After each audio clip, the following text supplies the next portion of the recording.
Balti, anong pakiramdam lang na after nung successful stint mo sa MPBL ngayon, represent mo ulit yung Pilipinas sa international level? Ayun nga, siyempre, saan man ako mapunta, makapaglaro, siyempre, ganun pa rin, para sa mga Pilipino pa rin itong ginagawa ko. And then, sobrang thankful ko rin na makapaglaro ko dito sa Strong Group. Para pa rin to sa mga, sa family ko, and then sa mga kapampangan ng mga Pilipino. Galing kang MPBL, MVP, tapos champion. So, gaano kalaking bagay yan na pupunta ka dito, tutulungan mo yung Strong Group na successful yung huling tahak mo nung huling nasa court ka? Hindi, kumbaga, dito kasi sa Strong Group, experience din kasi. Iba yung kumpiyansa kasi mga NBA nga yung mga makakasama ko dito.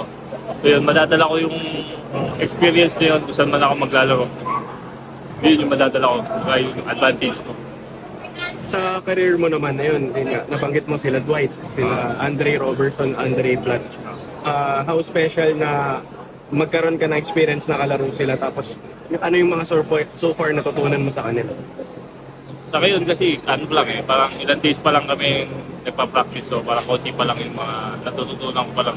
Tinitingnan ko rin yung mga galaw nila kasi same, big man eh. Pero moving forward, gaano ka-importante na may matututunan ka, lalo na sa loob ng court?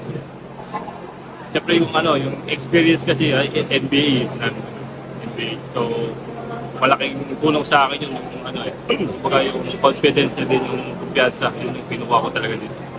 Ayun, nire-represent mo ulit yung country ngayon.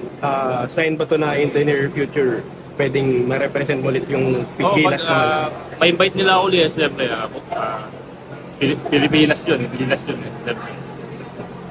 Gusto ko ulit makapaglaro. Balti, plano, pagkatapos nito, ano yung mga unang immediate mo? Where will you play? Ano yung plans mo? PBA sa the horizon ba? Or are you planning to go abroad again? Ano mga plano? Siguro pag meron na naman ng offer, hindi pag walang offer, siguro titignan ko kung makapadrap pa ako sa PBA. Hinihintay ko plano ng parang ego ba? Pwede na. Hinihintay ko plano. Pero open kang, possibly kung PBA, open ka naman? Open naman ako.